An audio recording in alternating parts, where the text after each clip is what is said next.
Boa noite a todos. Sejam bem-vindos mais uma vez ao nosso Evangelho do Sábado do Grupo de Estudos Espíritas Carbar Schutter. E como sempre, iniciaremos com o Pai Nosso, fechando os nossos olhos, concentrando-nos no Mestre Jesus, fazendo a oração que Ele nos deixou. Pai nosso que estais nos céus, santificado seja o vosso nome. Venha a nós o vosso reino, seja feita a vossa vontade, assim na terra como no céu.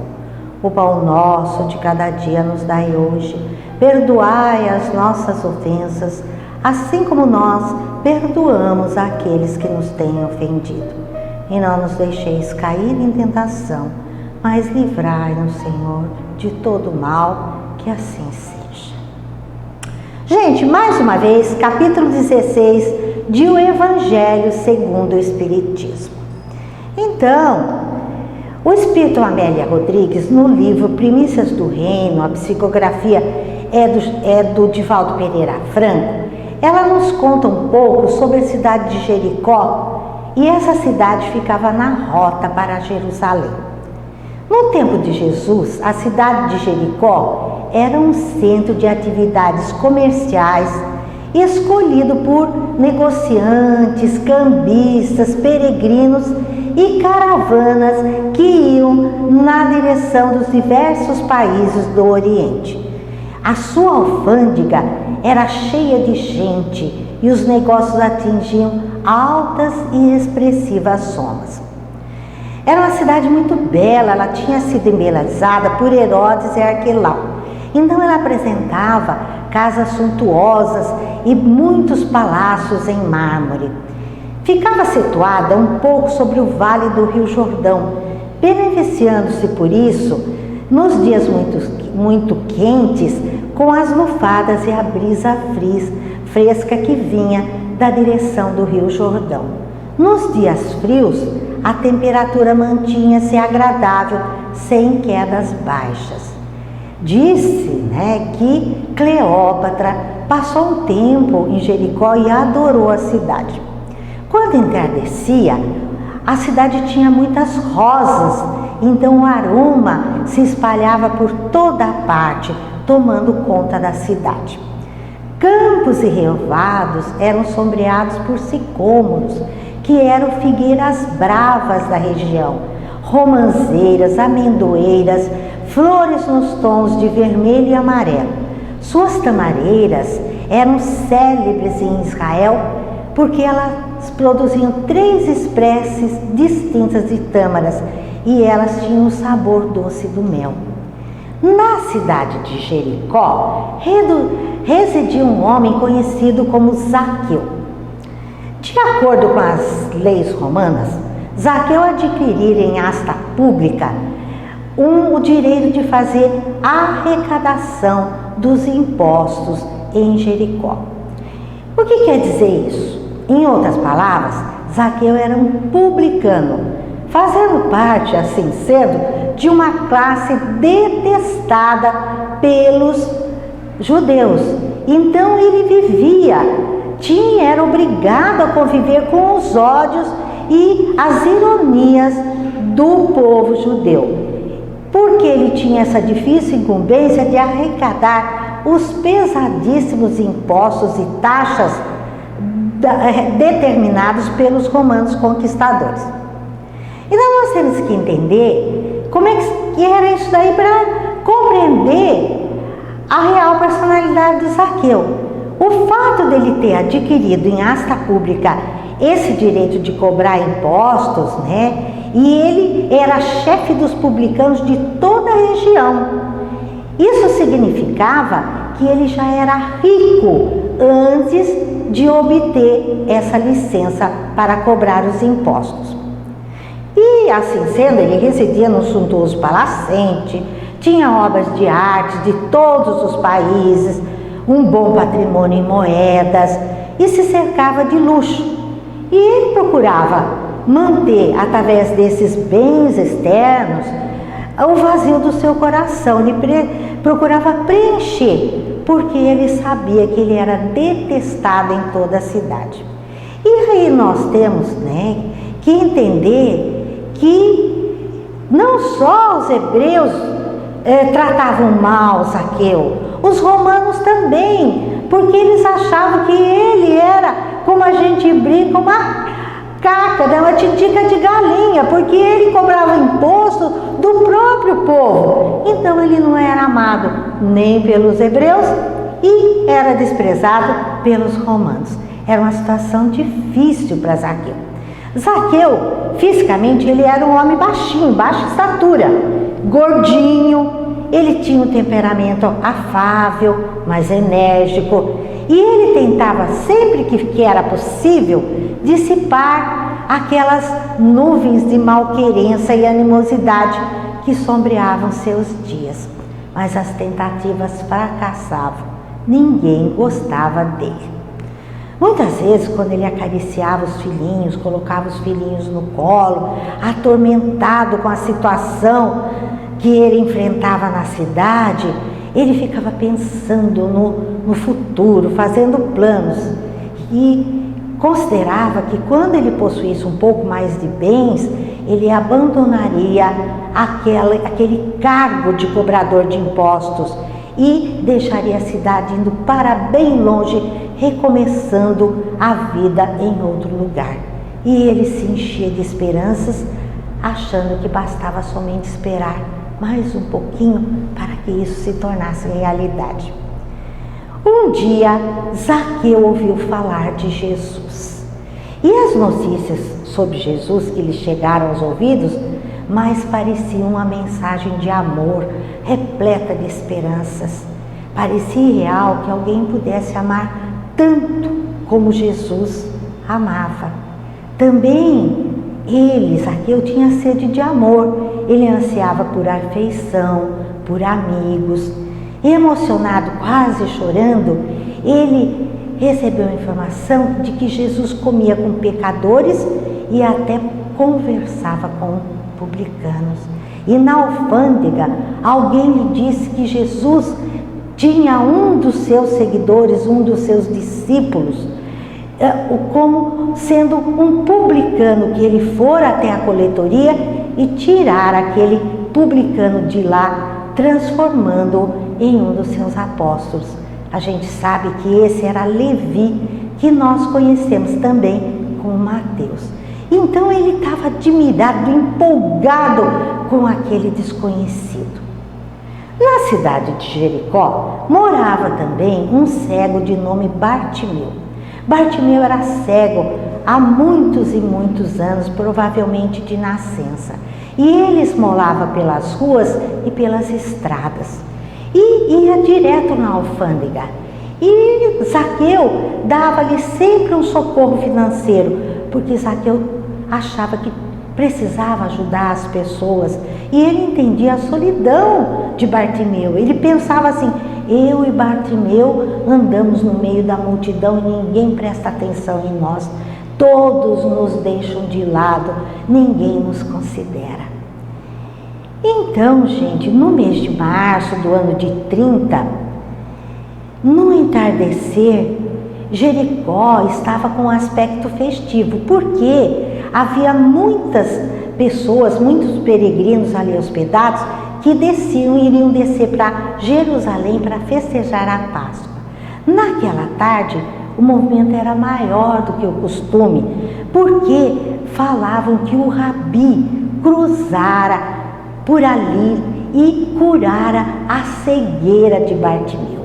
E foi aquela falação, porque o cego adentrara a cidade enxergando, exibindo os olhos claros, banhados de indefinível luz. E aí as opiniões divergiam. Uns diziam que era milagre, outros diziam que era mentira, que era uma farsa.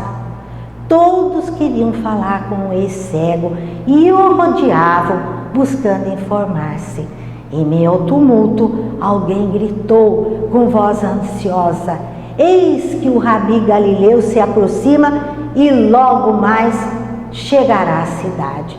Foi aquela correria na direção da porta da cidade.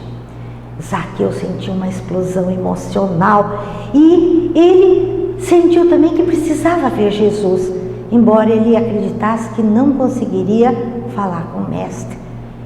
Se ele perdesse aquela ocasião, nunca mais teria outra. Suado, ansioso, ele pôs-se também a correr na direção da porta da cidade, mas a multidão tomava conta do caminho. E Zaqueu viu que ele não conseguiria ver o mestre dali, porque ele era baixinho e ninguém ia lhe dar lugar para ele chegasse à frente, porque ele era odiado. Foi então que ele enxergou um velho sicômoro na beira da estrada e percebeu que ele poderia subir por seus galhos e que seus galhos se estendiam por sobre o caminho. E, persistente, ele avançou e subiu na árvore. Então ele pôde ver o mestre, que avançava sereno, acompanhado pelo povo. E os gritos e exclamações explodiam em ovação ao estranho caminhante, que parecia envolto em diáfana claridade. E Zaqueu sentiu que aquela voz que estava presa na garganta se soltou e ele também começou a gritar, a aplaudir o mestre e fitando o mestre dali de cima e vendo como o mestre era belo. Ele jamais vira uma beleza como aquela, cheia de majestade e transparência. Jesus veio vindo e parou bem debaixo da árvore onde Zaqueu estava. Olhou para Zaqueu e disse o seguinte: Zaqueu, desce depressa, porque hoje me convém pousar em tua casa. Zaqueu não acreditava, não podia ser verdade, ele estava sonhando. Ele escorregou figueira abaixo, transfigurado pela emoção, não sabendo o que dizer ou fazer. Ele sentia como se uma brasa viva ardesse em seu cérebro. E ele pensava: eu sou rico e os ricos são detestados. Eu sou publicano e a lei mosaica me condena. Eu sou indigno, Israel nunca vai me perdoar. Ele rompeu aquele torpor e correu para casa, porque era preciso preparar a recepção para o mestre. E depois, quando tudo estava pronto, abraçado à esposa, choravam ambos e era quase noite. E ficaram na porta da casa, Zaqueu, a esposa, a família reunida, os servos. E ele temia que na última hora Jesus não lhe adentrasse o lar. E ele não se sente digno em hospedar o mestre, mas ele daria tudo para receber essa honra. Foi quando alguém gritou em meio à multidão: Senhor, pernoitarás na casa desse publicano? A palavra publicano explodiu nos ouvidos de Zaqueu, enchendo de dor o seu coração. E ele só conseguiu dizer a Jesus: Senhor, eis que eu dou aos pobres metade dos meus bens, e se alguma coisa eu tenho defraudado alguém, eu sempre restituo quadruplicado. Entra na minha casa. Dominado por enorme comoção, ele não pôde continuar. Jesus sorriu, um riso leve e bom, e disse suavemente: hoje aconteceu a salvação a esta casa, pois também este é filho de Abraão, porque o Filho do Homem veio buscar e salvar o que se havia perdido. Essa história é linda, né, gente? Eu fico até emocionada, dá um nozinho na garganta, né? Então, mas nós temos que raciocinar um pouquinho sobre o que queria dizer essa fala de Zaqueu realmente. Então, nós temos um livro que chama o 13º Apóstolo, de Jorge Damas Martins. E ali nesse livro nós encontramos interessantes colocações a respeito disso.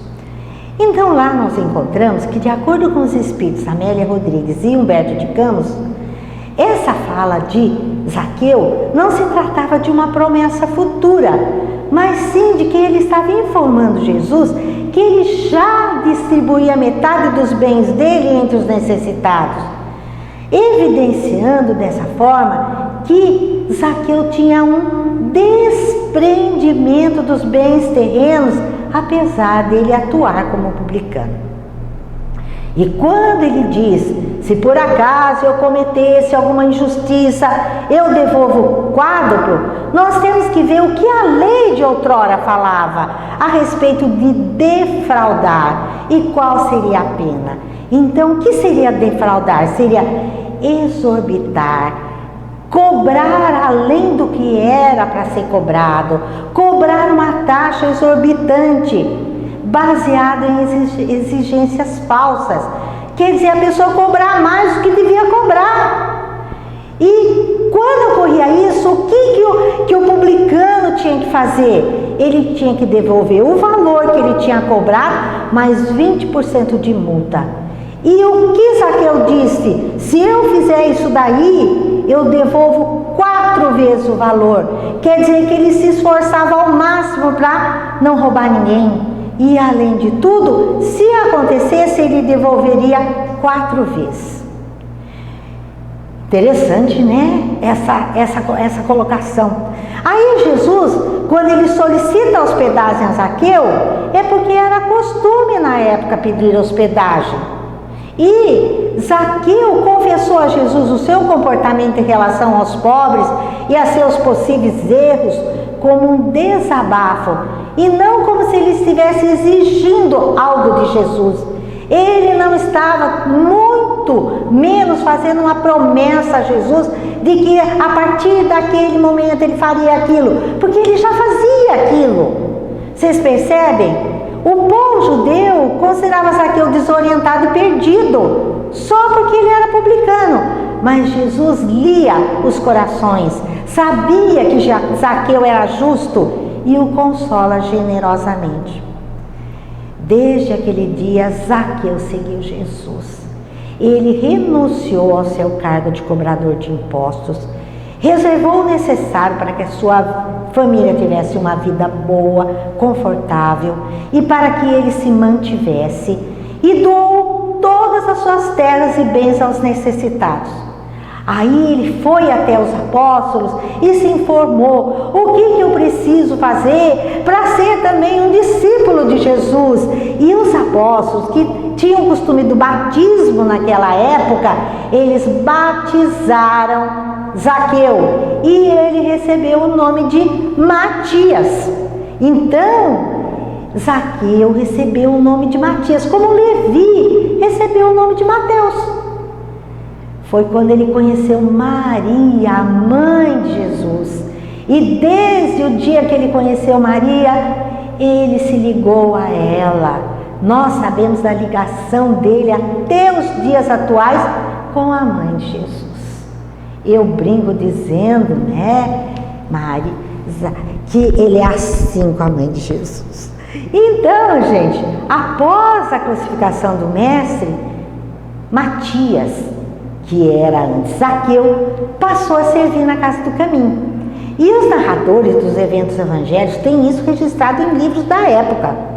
Eles dizem que, transcorrido muitos anos da crucificação, Simão Pedro solicitou a Matias que ele fosse dirigir uma igreja cristã nas terras da Cesareia. E ele, rico de amor e humildade, ele obedeceu e era dirigido espiritualmente por Jesus. No ano 66 depois de Cristo, os judeus se viraram contra os romanos e houve uma insurreição. E os romanos entraram com tudo e destruíram Cesareia. A maior parte dos judeus foi morta. Matias então recebe de Jesus a missão de se dirigir ao sul do Egito. Tinha uma região ali que era chamada de Etiópia, que não é a mesma Etiópia de agora. E era uma raça núbia que habitava na região do rio Nilo. E Matias foi para lá. Para vocês terem uma ideia, eles não conheciam nada de Jesus. A rainha, o marido dela e o filho único, eles eram dominados por espíritos atrasados. E esses espíritos eram ligados à luxúria, desregramento, bebedeira, gula, libertinagens. E Matias viu que eles tinham esses espíritos obsessores e expulsou esses obsessores e fundou aquilo que era conhecido como Casa dos Benefícios, começando a evangelizar o povo. E grande parte do povo se transformou moral e espiritualmente. Mas o rei e aqueles que eram mais próximos dele recaíram e atraíram de volta os obsessores, e daí o negócio pegou, porque eles começaram a agir com violência. Eles queriam matar Matias, mas o povo protegia, adorava ele. Ele era muito querido. E aí o rei provocou um violento incêndio na comunidade cristã. E Matias entrou na igreja para salvar os que estavam lá dentro e ele morreu queimado. E muitos conta-se nos livros da época que muitas pessoas viram quando o espírito de Zaqueu se desprendeu do corpo físico queimado e alçou, quer dizer, ele se retirou para a dimensão espiritual. Então, gente, e depois quando levaram o corpo queimado para o palácio para prestar homenagens, e o rei se aproximou, ele viu que tinha como se fosse uma luz em volta daquele corpo queimado. E ele se arrependeu do que ele tinha feito. Mais tarde, anos mais tarde, ele passou o trono para o filho. E aí ele começou a trabalhar humildemente na casa fundada por Matias, uma função bem simples. Gente, Zaqueu teve muitas outras reencarnações. Isso foi 66 depois de Cristo. Nós estamos em 2022. Então ele teve outras reencarnações, mas eu só quero falar da última encarnação que ele teve já no Brasil. Ele é o nosso Adolfo Bezerra de Menezes Cavalcante. Ele nasceu em 1831 no Brasil e desencarnou em 1900. E nós conhecemos o Zaqueu ou o Matias como Bezerra de Menezes. Ele foi um médico, um militar, um escritor, um jornalista, um político, um filantropo e um expoente da doutrina espírita. Ele recebeu o apelido de médico dos pobres. Gente, depois dessa linda história do Zaqueu, vamos então tomar o nosso passe? Vamos nos ligar ao Mestre Jesus e tomar o nosso passe. Neste momento, você está na companhia dos mentores e passistas espirituais do Grupo de Estudos Espíritas Caibar Schutel, assim como da equipe médica do Dr. Bezerra de Menezes, para a realização do passe espiritual à distância, restabelecendo o equilíbrio integral de todo o seu ser.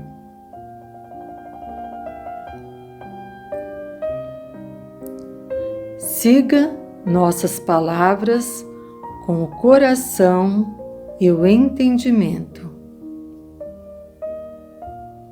Concentre-se em sua respiração. Inspire bem fundo e devagar. Segure. Agora solte o ar lentamente. Inspire bem fundo e devagar. Segure. Agora solte o ar lentamente.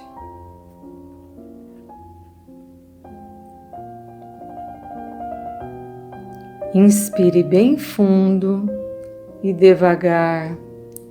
Segure. Agora solte o ar lentamente. Pense em Jesus pedindo o auxílio do Mestre.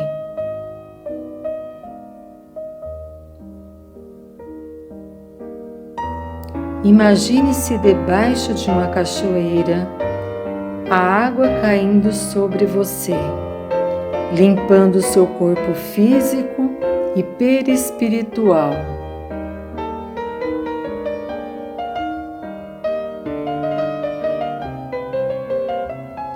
Pense em seu lar e em sua família.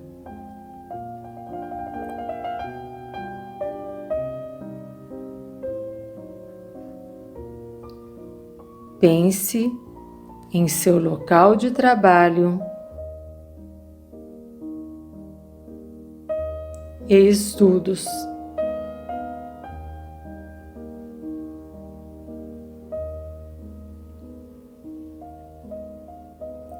Pense em sua maior dificuldade.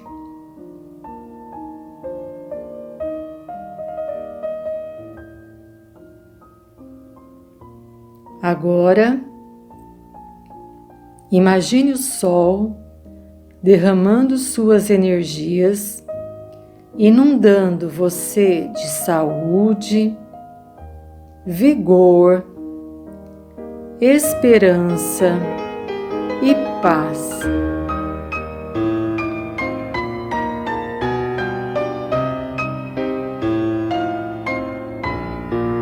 Sinta a presença de Jesus diante de você, irradiando intensa luz, e receba sua amorosa bênção.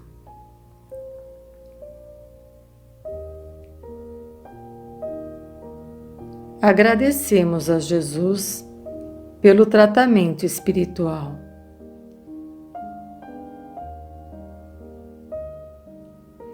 Que o Mestre acompanhe a todos.